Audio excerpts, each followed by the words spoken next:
종종 분노의 포도즙이란 무엇일까? 라고 생각을 해보았습니다.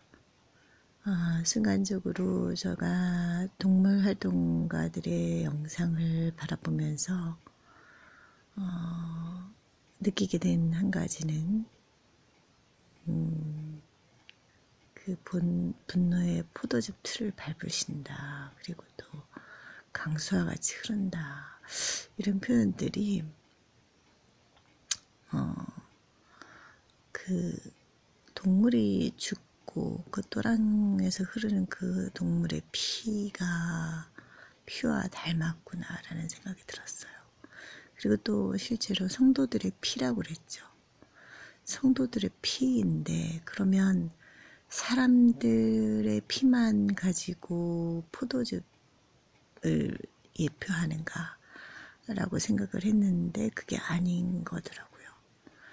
제가 이제 창세기 천지창조를 가만히 들여다보니까 누누이 얘기했지만 첫째 날부터 넷째 날까지는 보기 좋았더라 해서 그쳤고, 그것들은 다 인간과 동물들과 새와 물고기를 위해서 만들어 놓은 기본적인 환경이죠. 그래서 그것만 제대로 우리가 다시 회복한다면 건강을 회복할 수가 있는 거죠. 그 다음에 다섯째 날부터 드디어 복을 내리기 시작했는데 그것이 이제 멸치부터 생물 물고기부터 복을 내렸고, 그 다음에 이제 새와 동물들에게 복을 주시고 또 사람에게도 복을 주시고 그리고 안식일에도 복을 주셨다고 했는데 그 복받은 생명체에서 흘러나오는 피, 그러니까 어떤 사람들은 그래요. 야채도 진액이 나와서 죽을 때 아파한다. 그래서 그것도 죄다 이렇게 얘기를 하는데 성서적으로는 옳지 않은 해석이죠. 넷째 날까지에는 복이 없고 다섯째 날부터 복이 있기 때문에 물고기부터 새부터 복을 받았어요. 그래서 그것들의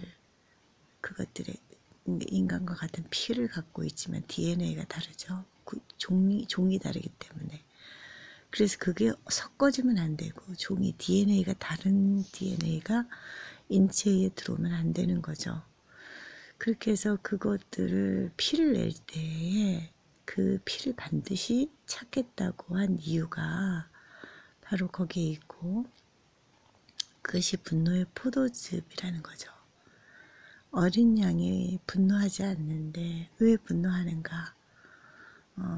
하나님은 그것을 가증히 여기시는 거예요. 그래서 우리가 몰렉에게 바치는 아이들을 우상숭배에게 바친다거나 이렇게 사람 인신제사라든가 동물제사라든가 이런 모든 것들을 하나님은 기뻐하지 않으신다는 거죠.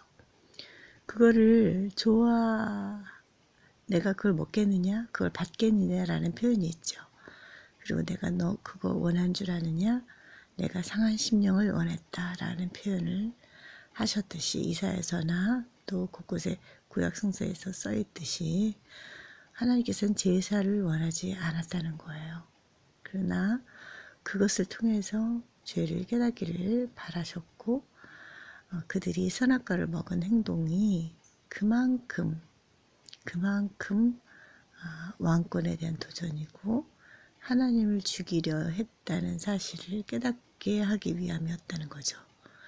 그래서 우리가 그 모든 가증한 것들을 회개하고, 회개란 무엇입니까? 후회하는 것이 아니라 슬퍼하고 진정 마음을 찢고 애통해하는 자는 복이 있다 그랬죠. 그 슬퍼하는 자에게 에덴 동산이 다시 허락이 된다는 것인데, 사실 그것도 정말 그 나라에 가서 하나님께 그 예수 그리스도의 앞에 우리 면류관, 하나님이 대신 씌워주신, 본인은 가시관을 쓰시고 우리에게 면류관을 주신 그 면류관을 발 아래에 내려놓고 우리는 자격이 없다고 고백하게 된다고 그랬죠. 그래서 우리는 그 노아가 120년 동안 방주를 지으면서 했던 얘기 또 하고 했던 얘기 또 하고 뭐 같은 얘기예요. 같은 얘기.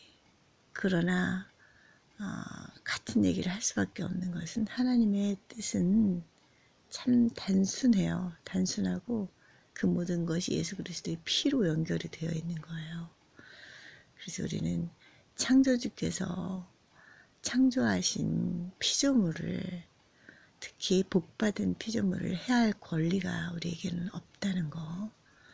그리고 모든 다른 종교에서도 사실상 그 긍휼히 여길 자는 긍휼히 여김을 받을 자는 긍휼히 여겨야 한다라는 기본적인 원칙이 있어요. 그런데 기독교는 거꾸로 구약 시대의 그 제사 제도를 당연한 것처럼 여기고 그랬으니 먹어도 된다 뭐 이렇게 얘기를 하는 어처구니 없는 해석을 하는 것이 좀 안타깝고 사실은 기독교가 더 다른 종교보다 더 우월한 것은 신이 나를 위해서 죽었다는 것이고 그로 인해서 우리 마음속에서 회개를 하며 죄를 슬퍼하게 되면서 근본적으로 새롭게 변화가 되고 마음에 회심을 하여서 그 마음으로부터 죄를 버리는, 그래서 겉으로 드러나는 행동뿐만이 아니라 마음속 깊이 그 죄를 모양이라도 버리고 회전하는 그림자도 없는 그분의 품성과 닮게 되는 것이죠.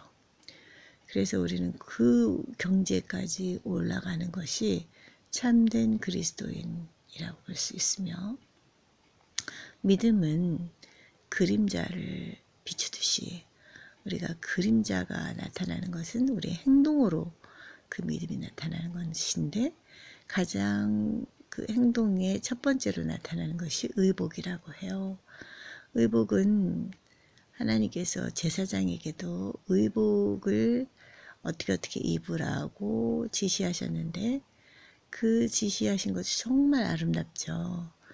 마찬가지로 우리 의복이 단정하고 또 거룩하고 고상한 분위기를 풍기는 의복으로 바뀌게 되고, 노출이 심하다거나 화려한 그 극과 극의 대조의 옷감이라든가 또한 그 커다란 프린트의 그 꽃무늬의 그 옷이라든가 눈에 띄게 하는 어떤 그 혼란스럽게 하는 그러한 옷들을 배제하고 정말 순결하고 아름다운 그런 옷으로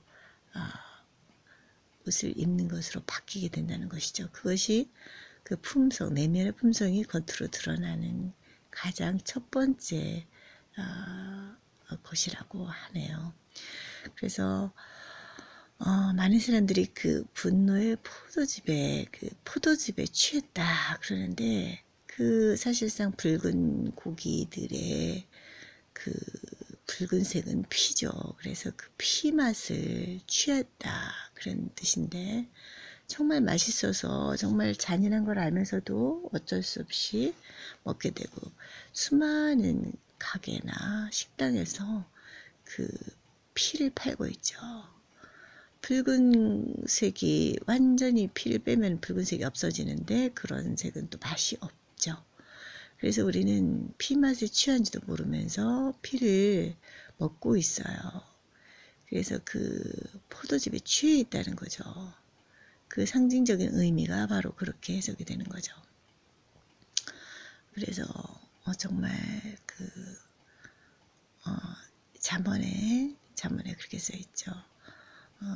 가축에게 긍휼히 여기는 자가 어떻게 한다? 의인이고 가축에게 잔인한 자가 악인이다 라고 정의되어 있듯이, 우리는 정말 생명을 함부로 살상을 해서는 안 되며, 영감의 글에는 하등동물까지라도 라고 써 있어요. 그래서 이제 불교에서는 그 살생을 하지 않는데 지나가는 개미나 아주 미천한 그 모기가 하나까지도. 근데 저도 사실 이제 모기도 이제 물릴 때 어쩌다가 때려잡기도 하고, 또 개미가 내 몸속을 막 겨다닐 때 나도 모르게 이렇게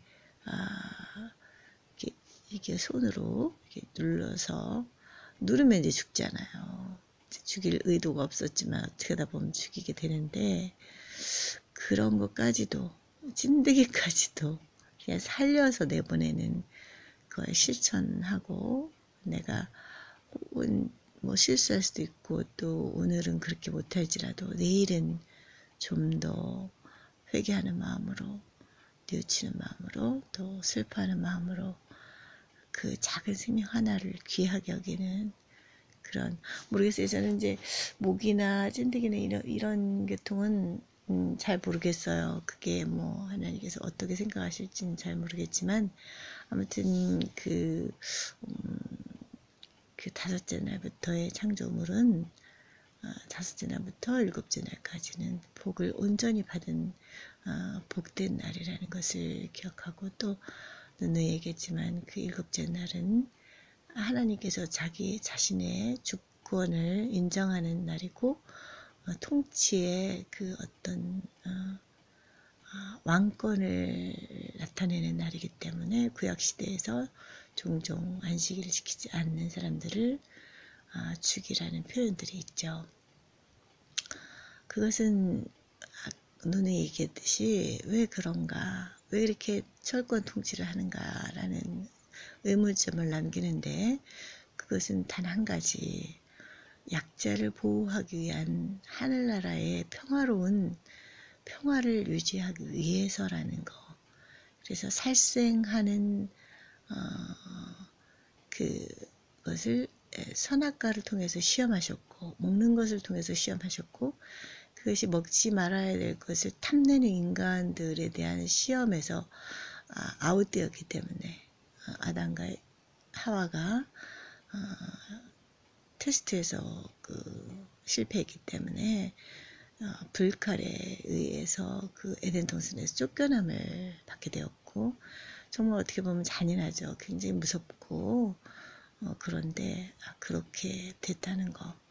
그래서 하늘나라는 평화로운 곳이라는 것, 그 사자와 여린 양이 함께 뛰노는 곳이라는 곳, 그것을 지키기 위해서 하나님께서는 그런 시험물을 심으셨고, 에덴 동산에 선악과를 심으셨고, 그것을 먹는 모습, 그 왕권에 도전하는 모습을 단호하게 대처하셨다는 것을 알 수가 있죠. 그래서 선과 악을 부르시는 분은 오직 하나님이시고, 삼위 중에서도 하나님이시라고 그랬죠. 삼위계체의 어떤 독특성, 사역이 다른데, 그 사역을 하는 부분에서 죄악을, 그 선과 악을 판단하시는 분은 하나님이시라는 거. 우리 인간 법정에서도 판사가 있고 변호사가 있고 검사가 있듯이, 그 삼위가 하나가 되어서 죄를 벌하고 있잖아요. 관리를 하고 있죠, 이 땅을. 근데 마찬가지로 하늘에서도 하나님이 선과 악을 판단하시는 분이시라는 거. 그래서 우리는 어린아이와 같아서 위험한 도구를 쓸 수 없는 것처럼 함부로 선과 악을 판단할 수 없는 것이 바로 인간의 한계라는 것을 알아야 할 것 같습니다. 이런 것들이 갑자기 생각이 나서 함께 나누고자 합니다.